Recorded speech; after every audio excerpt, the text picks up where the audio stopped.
There's an old philosophy problem called the ship of Theseus. It asks the simple question, if a ship has all of its components replaced one by one, is it still the same ship?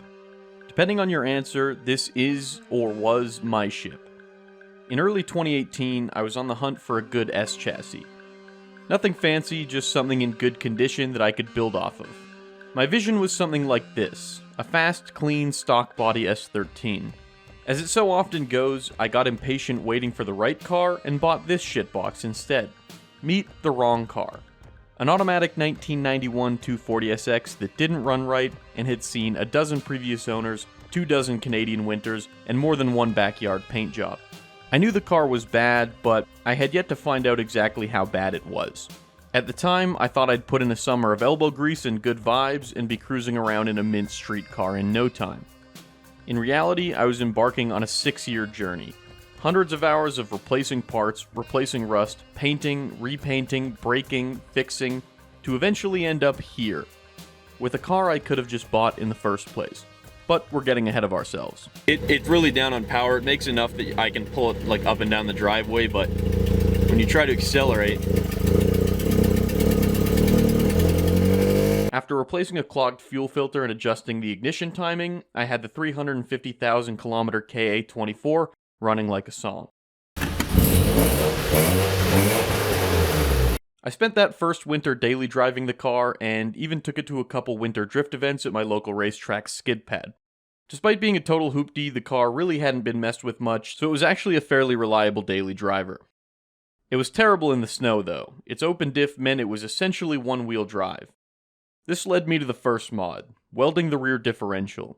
This would give the car more traction in the snow and would make it easier to drift in the summer. Was I building a drift car? Not really. So why was I doing drift mods? I didn't know then, but I do know now. This is a phenomenon I'm calling the drift car vortex. Regardless of whether you set out to build a drift car or not, the S chassis is so intrinsically linked to the sport that just by owning one, you are, by default, sailing too close to the vortex. And what happens to a ship that sails too close to a whirlpool? It gets sucked off course. You can avoid the whirlpool, of course, by thinking long-term and making good decisions, but at this point, my decision-making was mostly short-term and focused around solving immediate problems. Problems like, this car is so rusty, things are falling out of it. This rocker panel is also done. So my new plan is to cut out and seal all this rust so it at least doesn't grow back. I'm just going to cover it with fiberglass body parts. A recurring theme with this car is going to be it desperately needing rust repairs and me not having the skills to do them properly. So I got this side all done and sealed up with Pour 15.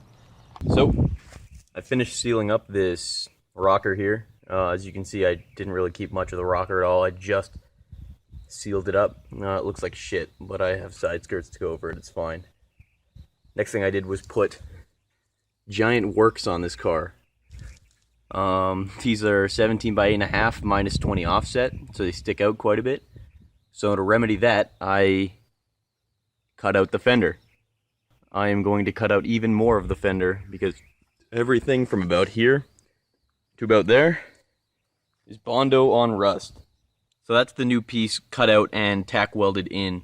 But yeah, it's solid. It'll keep water out. Once I had sourced all the necessary parts, I swapped a manual transmission into the car.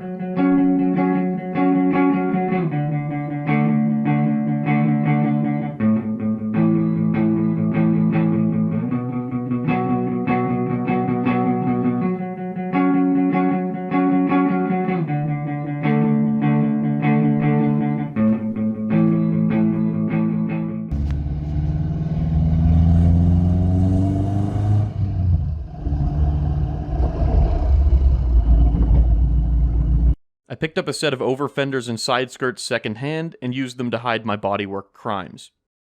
This is what I considered to be phase 1, the minimum viable product. I had at least proved that even though the rust couldn't be fixed, it could be worked around. Although the car still looked completely fucked, for the first time it was clear that there was a path from here to something cool. By the time autumn rolled around, the car was no longer my daily, and I was able to park it for the winter and really tear into it. The objective for this teardown was to sort out more power, figure out a body kit, and finally make the car one uniform color. The first order of business was to pull the engine. Before anything could be done to increase the output of this high-mile KA, it needed a refresh. So, engine's completely torn down, and now it's time to start rebuilding. I picked up a complete second-hand turbo kit from a local drifter who was swapping to an LS. It was a bit of a mismatch of parts, but it was basically a CX racing kit with an RS Enthalpy flash tune and an eBay turbo. This was both the cheapest and easiest way for me to get into forced induction, and in retrospect, it saved me from getting in way over my head trying to do it from scratch. Since I now had more time and better resources, I decided to go back and redo a lot of the rust repairs I'd done on my driveway. And while I'm doing that, I'm going to go through pretty much from there back and annihilate the last of the rust on the rockers, which there is still a little bit of. Starting on the passenger side, I basically replaced the entire rear wheel arch, putting a very large radius on it so I'd basically never need to worry about what size wheels I could fit. That's the prototype of my new inner fender, and if I can get it to look anywhere near that good when I make it out of metal, I'll be pretty happy.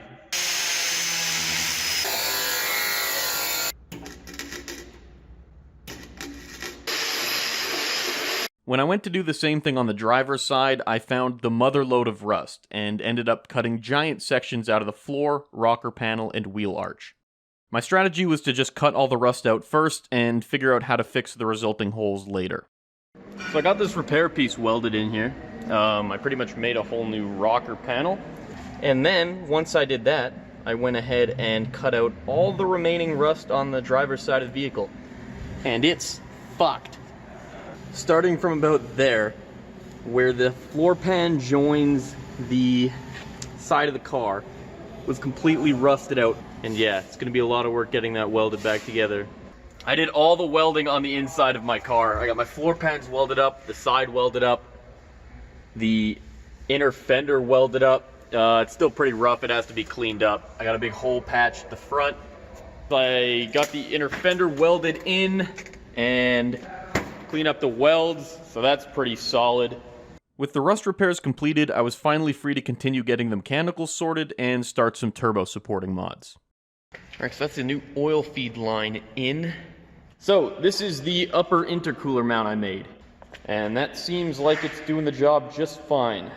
So I got my intercooler piping all mounted up. Now, what I'm gonna do, this is my new radiator. It is a CX Racing, I think it's 2 inches thick. It's nothing crazy special, but it'll work. So I'm gonna go ahead and throw that in. This is Walboro 255 from Anjuku Racing, and that is gonna replace my stock fuel pump to run my 750cc injectors. Now it's time to start working on the exhaust. So I got the new exhaust mocked up underneath the car, and now I just gotta weld it all up and it'll be good to go. Alright, the exhaust is in the car and I'm really happy with how it turned out. After taking care of the rest of the mechanical loose ends, I was able to start the car for the first time since rebuilding and turbocharging the engine.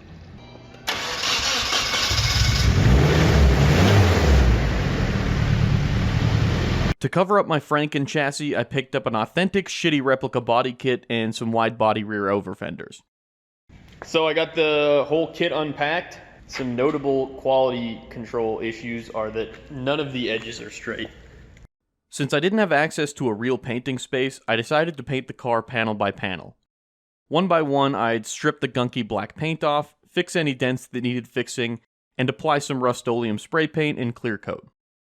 I thought at the time that if I really tried, I could get a professional quality paint job using hardware store spray paint. I'd learn later that this was wrong. No matter how hard you prep and how careful you spray, the paint itself just doesn't have that durability. At the time, I was just another asshole giving this car a paint job that wouldn't last.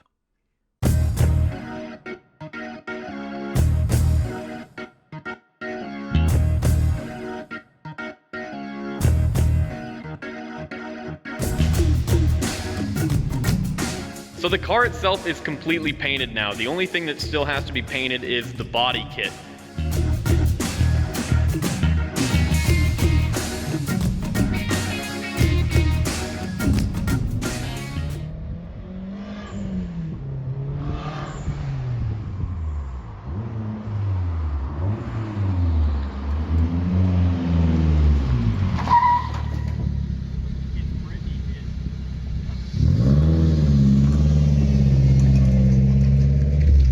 When I rolled the car out of the shop at the end of that winter, this is what it looked like. This was, in my mind, the finished product. The car would stay like this for a few years, but I did make a few changes here and there. After blowing the head gasket, I added a multi-layer steel head gasket and some ARP head studs. I continued to tweak the turbo setup. They are just completely destroyed. And to really fill out the wide body kit, I swapped out the work wheels for a set of extra deep dish racing steelies. For its time, this was a cool car, but the longer I owned it, the more something bothered me. I didn't like it. Like, at all. Despite all the work I'd done to it, it still felt like a shitbox. It rode like shit, the cheap paint job was disintegrating, the body kit was really starting to take a beating, and I had the curse of knowing that underneath, the chassis looked like Jerry Cheever's goalie mask. It was really starting to bother me that I hadn't built my dream car. I'd just built a car, and not a very good one either. So, in 2021, amidst skyrocketing S-chassis prices and the looming danger that I'd be stuck with this participation trophy forever, I decided to go back to the drawing board and try again. This time, I wouldn't compromise my vision. I was older, I'd learned a lot of lessons the first time around, and for the first time since buying this car, I had a modest budget to work with. Buying a completely stock S13 was out of the question at this point, but buying a clean stock chassis was still possible, so my best bet was a chassis swap. I'd take all the good parts like my engine, turbo setup, drivetrain, and interior from the Franken chassis and reinstall them in a much better chassis, all the while making improvements as I went.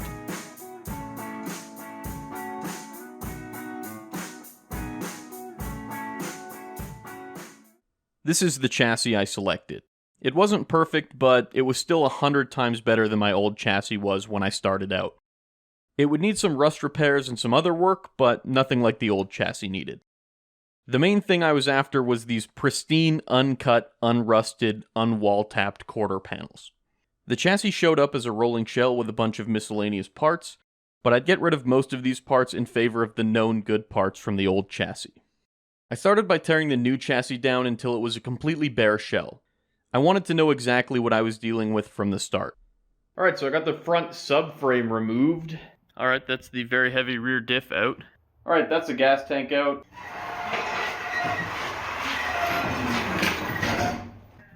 That is not a light piece of equipment, and I'm glad it didn't fall on me and kill me. Okay, I got the sunroof and headliner out, and I actually need to hold on to this stuff because the teal car does not have a sunroof. Never pulled a hatch before, but I'm learning that it's definitely a two-man job.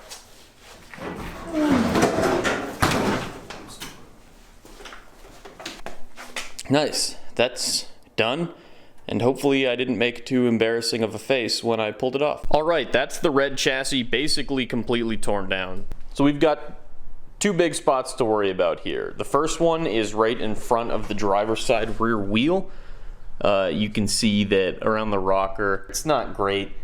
It's not even 1/10 as bad as the teal car was, but you gotta remember, I wasn't able to salvage it at all on the teal car. The second part is back here, under the trunk at the very back of the car. You can see there's a big rust hole there. I need to replace the back side, this little rear piece.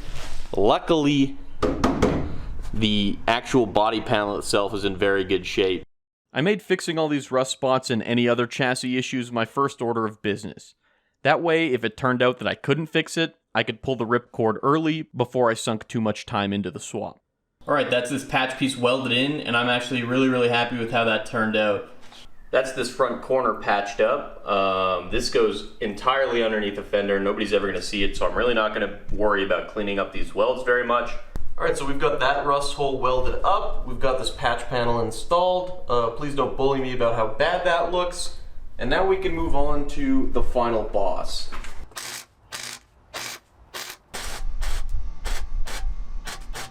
Alright, that's this rear trunk extension done.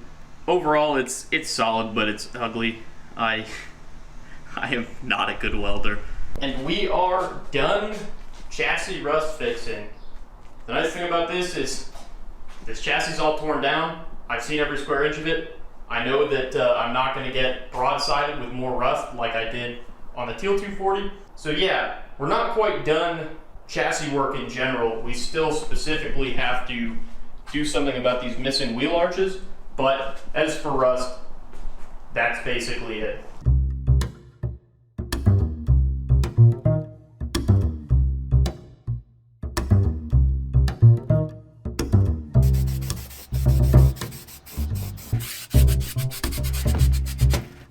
Alright, that is the front wheel arches done. Obviously, the discerning eye can probably tell that that's not the factory sheet metal, but honestly, if that's the most conspicuous part of this car, then I have no problem with that. So while I was working on the new wheel tubs, I noticed that I'm missing a few support beams from the front section of the car here. I'm going to take this entire top support out of the teal car and weld it into the red car.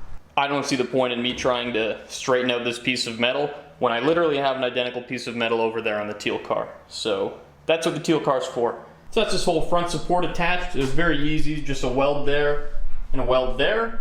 Everything else just bolted straight up. And now I have a place to hang my bumper from and my intercooler, so that's great.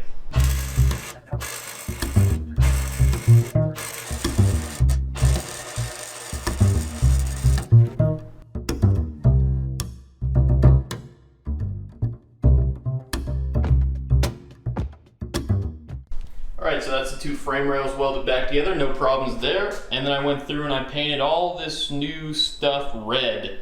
Once I was confident that the red chassis was the way forward, I was able to start swapping the parts over from the teal chassis. Basically, all the suspension, powertrain, and drivetrain parts can be swapped over in 3 modules. The engine transmission combo, the front subframe, and the rear subframe. So I started with those.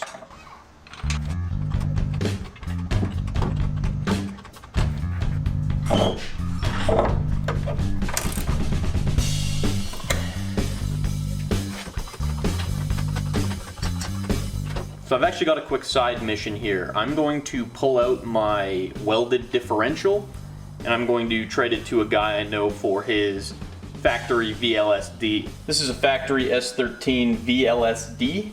So this will hopefully be a bit more drivable than my welded diff, and maybe if we're lucky it'll put the power down a little bit better than an open diff.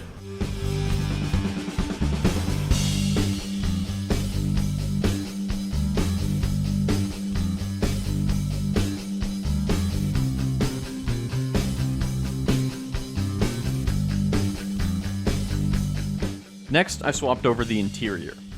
This was tricky because the last parts that come out of the old chassis need to be the first parts into the new chassis. So you can't do it piece by piece. You need to do all the removal in one go and all the installation in one go. That was easier than it looked.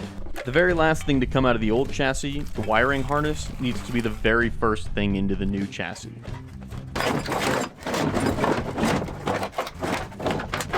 Once I had the removal done, I grabbed whatever straggler parts I still needed from the old chassis and sent it on its way.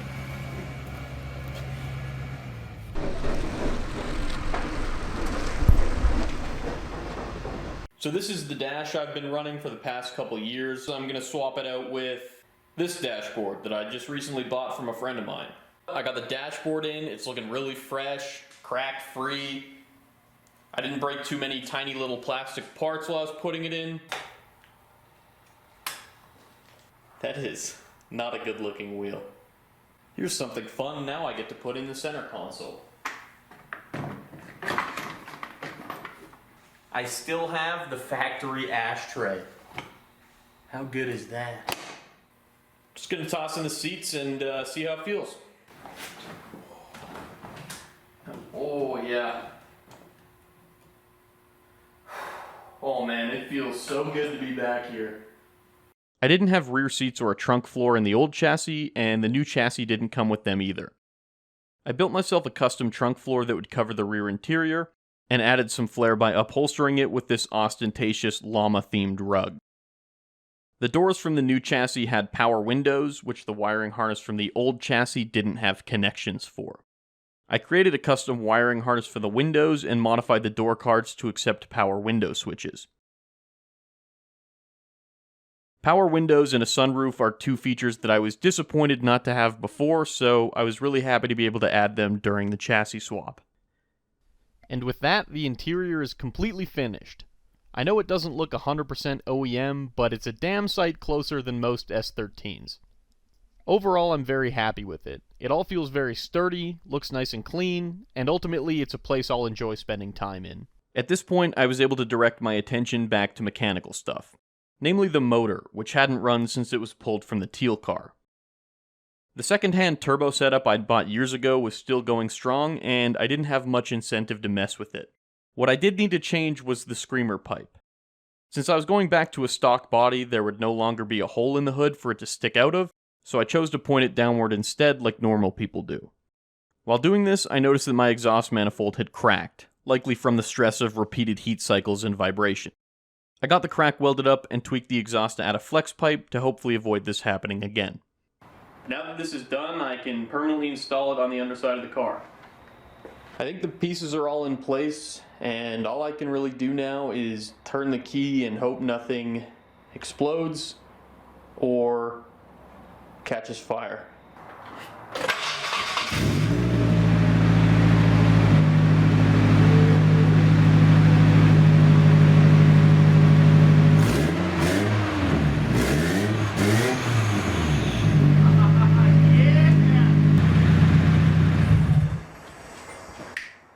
That is what I'm talking about. Up until this point, I had never really paid much attention to the suspension or brakes on this car. I'd installed some shitty coilovers 5 years earlier to get the ride height I wanted, and never touched any of it again. Then I was shocked when the car rode and handled like total shit. I took these coilovers off and threw them in the garbage where they belonged when I bought them, and replaced them with a set of Teen Flex Z coilovers. Since I would need to buy new wheels anyways, I decided that this was the perfect time to swap the bolt pattern to 5x114.3. This is a much more mainstream bolt pattern with better wheel options. First and foremost, we've got our new hubs. So these are my front rotors. They were actually double drilled for both 4 and 5x114 patterns, so these can just go back on the car. I did have to buy brand new rear brake rotors because my old brake rotors weren't double drilled, so they wouldn't fit on the new hubs. I'm not going to reuse any brake pads. I'm not that much of a cheapskate, so I did get brand new ceramic brake pads for both the front and rear. And then to top things off, I got some brand new stainless steel brake lines. This is just a good upgrade over stock lines. It gives you better pedal feel and better reaction from your brakes. This is a mod you can and should do on any street car, and I'm long overdue for it. Okay, for the new calipers on the front, I went with a set of remanufactured ones from Cardone. At the beginning of this video, I wasn't planning on replacing any calipers, and now I've replaced all the calipers, so spent more money than I wanted to, but now I have the peace of mind in knowing that I've got good brakes. I've always felt that the gold standard for wheels on a red S13 is gold mesh. I had trouble finding a good set of gold mesh wheels, probably because they're 30 years out of style, so I ended up buying and restoring a set of aluminum Grand Marquis wheels. Yes, that Grand Marquis. With the wheels on, I was able to take the car off jack stands and take it on a test drive for the first time in years.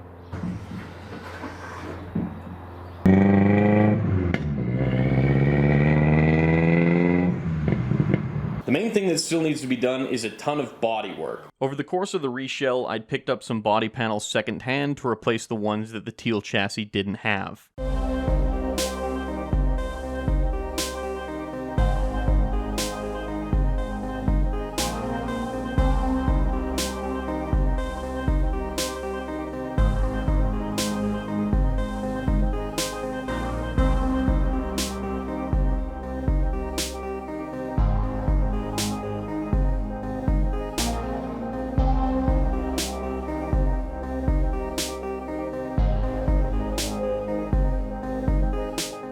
Once the body was totally straight, I was able to start painting. Once again, I would be painting it myself, but this time I would be using real automotive paint, real clear coat, a real paint gun, and an almost real paint booth.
Welcome to the present.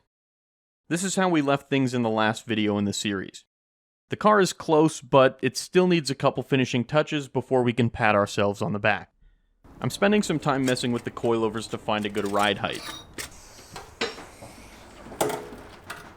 I also had a glass company come and install a new windshield. With a windshield in, I can give the car its first real wash in 3 years.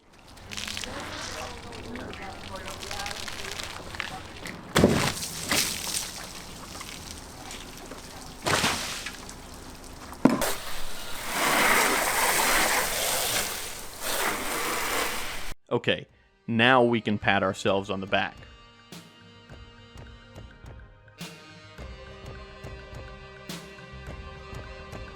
This is my ship. The engine, transmission, drive shaft, and differential are from 4 different cars. The left fender is from a different car than the right fender, which is from a different car than the hood, which is from a different car than the bumper. The doors match the chassis, but the mirrors don't match the doors. The dashboard doesn't match the seats, and the seats aren't even from an S13. The wheels are from a Ford, the brakes are from Rock Auto, and the turbo is from a factory in China.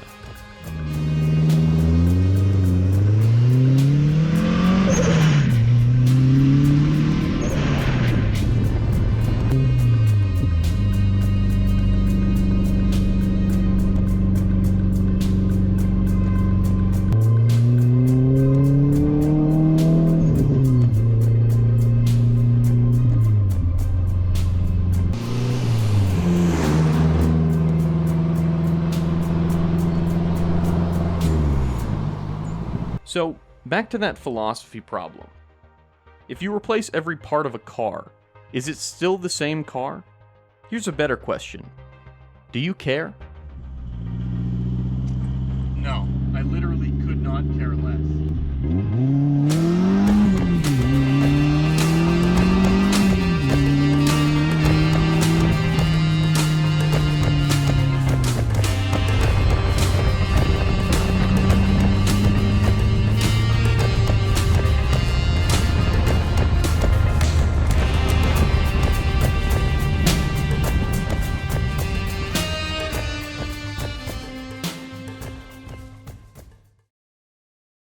So yeah, that's my new 240SX. It is a project for sure, but it's got a lot of potential.